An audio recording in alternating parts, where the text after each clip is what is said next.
11 मई 2024 एक शादी, राजा रघुवंशी और सोनम की नई जिंदगी की शुरुआत। सब कुछ एक आम अरेंज मैरिज जैसा था जिसमें दो परिवारों ने खुशियों के सपने देखे थे। लेकिन शायद उन्हें ये नहीं पता था कि ये शादी सिर्फ 23 दिनों में एक खौफनाक अंत की ओर बढ़ रही थी। 11 मई को 7 फेरे, 23 मई को पति की हत्या और 9 जून को पत्नी की गिरफ्तारी। लव स्टोरी से लेकर शादी और हनीमून तक महज 30 दिन में ही सब कुछ निपटा दिया। हनीमून के लिए निकले राजा की लाश एक गहरी खाई में मिली। राजा को उम्मीद नहीं थी कि जिस पत्नी को वो अपना मानकर इन वादियों में आया है वो तो उसकी मौत बनकर साथ चल रही थी। पति की हत्या करवाने के बाद पुलिस को ऐसे सरेंडर कर दिया जैसे मानो इसने कुछ किया ही नहीं, और पुलिस ने ये साबित कर दिया कि उसका अपहरण हो गया था उस वक्त। पोस्टमार्टम रिपोर्ट में सर पर धारदार हथियारों के वार मिले, लेकिन सवाल ये था कि क्या सोनम सच में अपहरण का शिकार थी या ये सब कुछ एक सोची समझी साजिश थी जिसे उसने अपने पुराने प्रेमी के साथ मिलकर रचा था। सिर्फ 7 दिन के अंदर प्लानिंग, सुपारी और एक निर्मम हत्या। कैसे एक अरेंज मैरिज प्यार एक हत्या के डरावने सच में बदल गया। तो आखिर ये पूरी कहानी क्या है? कैसे एक नई नवेली दुल्हन अपनी शादी के कुछ ही दिनों बाद अपने पति की हत्या के आरोप में गिरफ्तार हो जाती है। कहानी सिर्फ इतनी नहीं है दोस्तों, ये आजकल के रिश्तों की वो कड़वी सच्चाई है जिसे जानना आपके लिए बेहद जरूरी है। कहीं ऐसा ना हो जाए कि किसी दिन आप और हम ऐसे षड्यंत्र का शिकार ना बन जाए। आइए समझते हैं आज की इस वीडियो में राजा और सोनम की इस सनसनीखेज कहानी के पीछे का पूरा सच।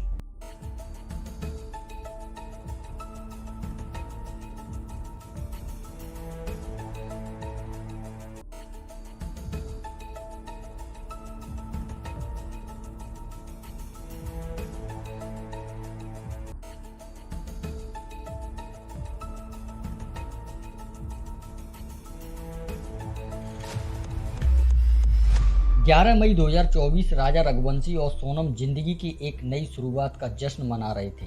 राजा और सोनम ने समाज में परिवार की सहमति से 7 फेरे लिए। सब कुछ इतना सामान्य लग रहा था कि एक अरेंज मैरिज जिसमें दोनों परिवारों ने खुशियों के सपने देखे थे। लेकिन शायद उन्हें ये नहीं पता था कि यही शादी सिर्फ 23 दिन में एक खौफनाक अंत की ओर बढ़ रही है। 11 मई को शादी, 23 मई को पति की हत्या और 9 जून को पत्नी की गिरफ्तारी। महज 30 दिन। सोचिए, सिर्फ एक महीने के अंदर एक नवविवाहित जोड़ा, दो परिवार कैसे बर्बादी की उस खाई में जा गिरते हैं जहां से वापस आना पॉसिबल नहीं था। ये सिर्फ एक कहानी नहीं है दोस्तों, ये आजकल के रिश्तों में पनपते अंधविश्वास, धोखे और हिंसा की एक डरावनी सच्चाई है। कहानी शुरू होती है इंदौर की एक फैक्ट्री से जहां सोनम के परिवार का बिजनेस था। इसी फैक्ट्री में एक राज नाम का लड़का काम करता था, अकाउंटेंट का। जहां एक और लड़का था राजा। राजा मूल रूप से बिहार का रहने वाला था, लेकिन उसने अपनी जिंदगी के सारे सपने सोनम के परिवार की फैक्ट्री से जोड़ दिए। सोनम भी पढ़ाई पूरी करने के बाद अक्सर फैक्ट्री आती जाती थी। यहीं इन दोनों की मुलाकात एक दोस्ती के तौर पर हुई, एक छोटी सी कैजुअल सी दोस्ती जो धीरे धीरे प्यार में बदल गई। ये वही पुरानी फिल्मी सीन जैसा लग सकता है, लेकिन जिंदगी की असल सच्चाई अक्सर फिल्मों से ज़्यादा कॉम्प्लिकेटेड होती है। सोनम और राजा रघुवंशी के बीच बहुत ज़्यादा प्यार हो जाता है। एक दिन सोनम की शादी राजा से तय की गई, एक अरेंज मैरिज जिसमें दोनों परिवारों ने कोई कमी नहीं छोड़ी। राजा और सोनम दोनों रघुवंशी समाज से थे और सामाजिक बुकलेट में उनका ब्यौरा देखकर शादी के लिए रजिस्ट्रेशन कराया गया। लेकिन मांगलिक होने की वजह से कुंडली का मिलान हुआ, दोनों परिवारों के बीच मेल मिलाप हुआ और फिर रिश्ता तय हो गया। अब सवाल ये उठता है कि क्या सोनम इस शादी से खुश थी या उसका कोई एक्स्ट्रा अफेयर चल रहा था। पुलिस के अनुसार शादी के 7 दिन बाद ही सोनम और राज ने मिलकर राजा को रास्ते से हटाने का फैसला लिया था। सोचिए, महज 7 दिन, एक नया रिश्ता, एक नई जिंदगी की शुरुआत, और उसके पीछे बुना जा रहा था एक खौफनाक षड्यंत्र। शादी के 9 दिन बाद 20 मई को सोनम और राजा हनीमून के लिए निकल गए, पहले गुवाहाटी और फिर शिलोंग। राजा की मां ने बाद में बताया कि राजा इतनी जल्दी हनीमून पर जाना नहीं चाहता था, लेकिन सोनम ने खुद टिकट कराए थे और उसकी जिद को देखते हुए राजा को मजबूरन जाना पड़ा। यहीं से कहानी में एक नया मोड़ आता है और एक रहस्यमयी कहानी की शुरुआत होती है। 22 मई तक राजा और सोनम की परिवार से बात होती रही। सब कुछ सामान्य लग रहा था, लेकिन फिर अचानक राजा का फोन बंद हो गया। कुछ समय तक सोनम राजा की मां के संपर्क में रही, लेकिन फिर वो भी लापता हो गई। क्या सच में लापता हुई या खुद को जानबूझकर लापता कर लिया? अब दोनों की तलाश शुरू हुई। परिवार परेशान, दोस्त चिंतित, सब लोग टेंशन में आ गए। शिलोंग पुलिस ने दोनों की तलाशी शुरू की और तभी मीडिया में खबर ट्रेंड करने लगी। मां के कॉल के कुछ मिनट बाद कुछ ऐसा होने वाला है जो शायद आपकी सोच से परे है। लगभग दोपहर 2 बजे के करीब जब स्कूटी से सभी रियाद अर्लियांग डोंग फॉल्स की पार्किंग में पहुंचे तो वहां चारों तरफ सन्नाटा था। वो इलाका इतना सुनसान था कि उस वक्त उन 3 लोगों के अलावा उस समय वहां कोई भी नहीं था। नेचर के इन शांत वादियों में बहते बेस डॉग फॉल्स को देखने के लिए राजा जब गाड़ी पार्क कर सेल्फी पॉइंट पर पहुंचा तो सोनम मुस्कुराते हुए उसके सामने आकर खड़ी हो गई, बिल्कुल उसी तरह जैसे कुछ दिन पहले हुई रस्मों में वो उसके साथ खड़ी हुई थी। लेकिन इस मुस्कुराहट और उस मुस्कुराहट के पीछे जमीन आसमान का अंतर है। लेकिन इस मुस्कुराहट के पीछे छुपे छल कपट के असली रूप से राजा अनजान था। इसलिए जब तक वो कुछ समझ पाता तब तक सोनम के एक इशारे पर उन लड़कों में से एक ने बैग में छुपे धारदार हथियार से अचानक से राजा के सर पर इतनी जोर से वार कर दिया कि वो दर्द से चीखता हुआ खून से लथपथ जमीन पर गिर पड़ा। पहला वार होते ही सोनम पीछे हट गई और उतने में ही बाकी 2 लोगों ने भी राजा के सर पर आगे से भी वार कर दिए। पहला बार पीछे से किया गया था, इसलिए राजा को न संभल पाने का मौका मिला और न ही अपनी जिंदगी के लिए लड़ने का। उसे उम्मीद नहीं थी कि जिस औरत को वो अपनी पत्नी समझकर उसके साथ इन वादियों में अपनी जिंदगी के सबसे खूबसूरत लम्हे बिताने आया है, वो तो उसकी मौत बनकर उसके साथ चल रही थी।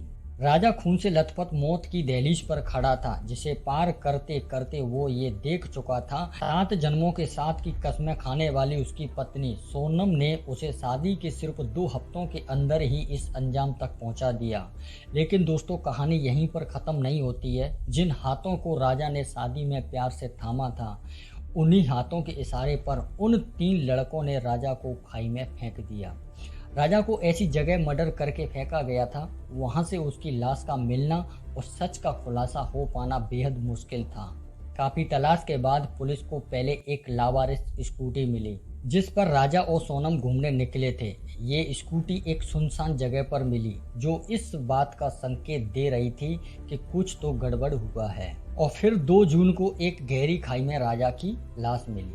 राजा रघुवंशी की बॉडी इतनी खराब हो चुकी थी जिसको पहचानना बहुत मुश्किल हो गया। अनफॉर्चुनेटली हाथ में स्मार्ट वॉच और हाथ पर बने टैटू की वजह से राजा की बॉडी को पहचान लिया गया।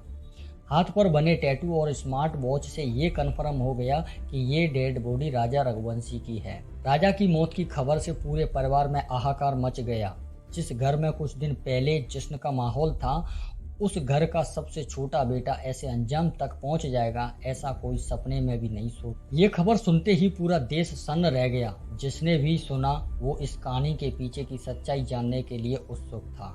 पोस्टमार्टम रिपोर्ट से पता चला कि उसके सर पर आगे और पीछे से किसी धारदार हथियार से वार किए गए। ये एक सोची समझी हत्या थी। राजा की हत्या की खबर आग की तरह पूरे देश में फैल गई। इंदौर मिसिंग कपल की न्यूज जो पहले हेडलाइन थी अब नेशनल शेम बन चुकी थी, क्योंकि राजा की बॉडी तो मिल गई लेकिन सोनम का कोई अब तक सुराग नहीं मिला। तभी इस केस में ह्यूमन ट्रैफिकिंग का एंगल भी सामने आया, जिसमें ये खबर आने लगी कि राजा का मर्डर कर सोनम को किडनैप करके बांग्लादेश ले जाया गया। बस यहीं से नेशनल मीडिया ने एक बार फिर मेघालय के लोगों, वहाँ की पुलिस और सरकार पर सभी प्रकार के सवाल उठाना शुरू कर दिया। और सिर्फ सवाल ही नहीं बल्कि ऐसे आरोप, ऐसे नैरेटिव पूरे देश में फैला दिए गए जिनका सच्चाई से दूर दूर तक वास्ता नहीं था। मेघालय जो one of the separate state माना जाता है, उसको अनसेफ और क्राइम प्रोन बताया गया। वहाँ के लोगों को किलर और ह्यूमन ट्रैफिकर भी बताया गया। पुलिस को निकम्मा और यहाँ तक कि कामचोर तक कह दिया। 4 जून को राजा की बॉडी इंदौर उसके घर भेज दी गई।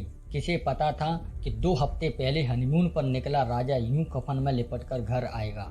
राजा की फैमिली ने प्राइम मिनिस्टर को लेटर लिखकर सीबीआई इंक्वायरी की मांग की। राजा की फैमिली ने ये भी अपील की कि हमने अपना बेटा खो दिया, लेकिन हमारी बहू सोनम को सही सलामत लौटा दो।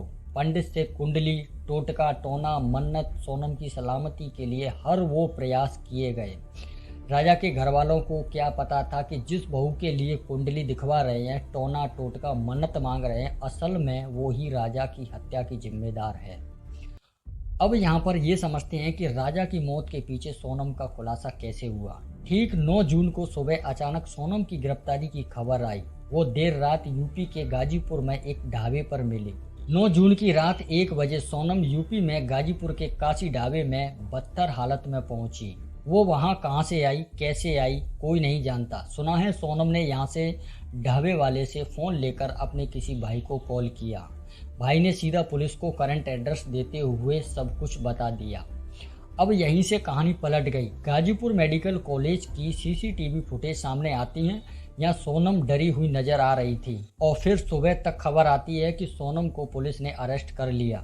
जो कुछ घंटों पहले राजा की मौत की विक्टिम थी, वो अचानक से मुजरिम कैसे ठहरा दी गई। मेघालय पुलिस ने प्रेस कॉन्फ्रेंस में बताया कि शुरुआती जांच के आधार पर पाया गया है कि सोनम पति की हत्या में शामिल थी और उसने सुपारी देकर इस घटना को अंजाम दिया है। पुलिस ने इस आरोप में 4 अन्य आरोपियों को भी गिरफ्तार किया है, जिनको सोनम ने सुपारी देकर राजा की हत्या करवाई, और इन्हीं गिरफ्तारियों से इस पूरे षड्यंत्र का पर्दाफाश हुआ। सोनम ने अपनी बेगुनाही का दावा किया, लेकिन पुलिस के पास पुख्ता सबूत थे। सुपारी किलर की गिरफ्तारी के बाद सोनम समझ गई थी कि अब वो ज़्यादा समय तक भाग नहीं सकती, इसलिए उसने पुलिस में सरेंडर कर दिया। अब पूरे मामले में हमें एक बार फिर सोचने पर मजबूर किया गया है कि रिश्तों में पारदर्शिता, ईमानदारी और भरोसा कितना जरूरी है। दोस्तों, that is not important in life कि मेरे सामने कौन है, पिता, भाई, बहन, पत्नी। बस मैटर ये करता है कि इन सब के बीच में एक भरोसा, पारदर्शिता और ईमानदारी बेहद ज़रूरी है। दोस्तों, अगर आपको इस वीडियो से कुछ सीखने को मिला हो और क्या सीखने को मिला है, हमें कमेंट बॉक्स में ज़रूर बताना, और ऐसी ही डरावनी सच्चाई के साथ फिर मिलते हैं। जय हिंद, जय भारत।